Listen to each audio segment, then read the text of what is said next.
Момчета, давате ли си сметка, че сте новината в турнира? Поздравления за това, което направихте. Сашо има опит на пясъка, но пък Жоро за първи път оставя следа на него и се справи доста добре. Ще ме извиниш, но ще му дам думата като новобранец в плажния волейбол. Поздравления още веднъж.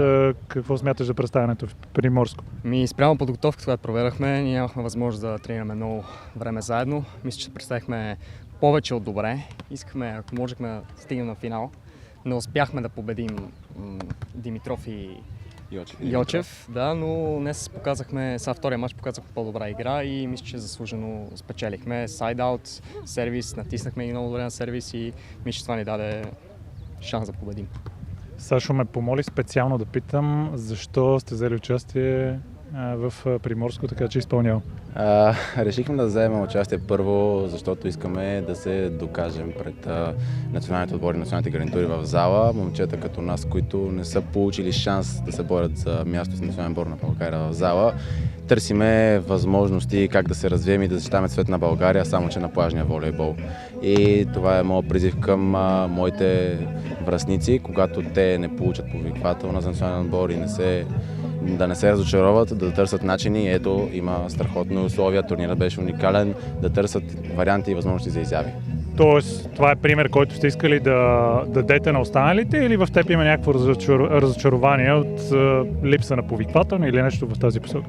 И двете смесени чувства са, но просто това не беше двамата идеята да покажем, че има варианти. Не е единствено в България, не е единствената възможност да се национално в залата. Може да се национално плажен волейбол. Жоро, споделяш ли това и разбира се, трябва да те попитам за това, което предстои за теб, защото нещата стават сериозни. Отиваш в колежанското в Съединените щати, в тениси ще играеш, в щата тениси. Как взе това решение и какво очакваш въобще в следващото време, в бъдеще време? Първо искам да поздравя организаторите за страхотната атмосфера, за страхотните условия, които ни предоставиха за този турнир. За първи път участвам и съм много доволен. Наистина беше страхотно изживяване за мен и Сашко, сигурно споделяме това чувство. Относно щатите, наистина съм много развълнуван. Мисля, че ще бъде едно страхотно преживяване. Не само това, че ще видя щатите, нали, никога не съм бил там, нямам житейски опит.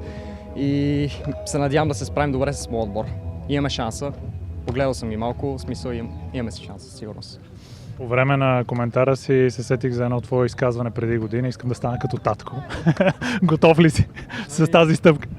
Мисля, че имам всичко, за да мога да стана като него. Въпросът е много тренировки да продължа в същия дух и се надявам скоро, ако мога да стигна неговото ниво. Да, това ще е феноменално по принцип.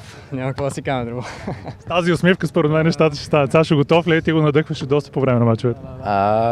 Изцяло партньорът ми е готов, добре е подготвен, понеже ние си водихме, той както спомена, водихме си подготовката с различни партньори, различно време траяне. Аз бях напред-назад, той също беше. И хванахме се, тренирали сме точно 3 пъти заедно, може би 2 пъти даже. Точно 2 пъти нещо този сорт. Дойдохме, показахме, че има хляб в нас, че има бъдеще. Момчета, поздравления за бронзовите медали. Очакваме да ви видим в Шабла, а теб те очакваме, Сашо, в ролята ти на гост-коментатор, така че телевизионната ти кариера започва след малко. Много благодаря за поканата. Ще се справи. Ти си следващия, да? Така ли? Благодаря ви много, наистина. Мерси.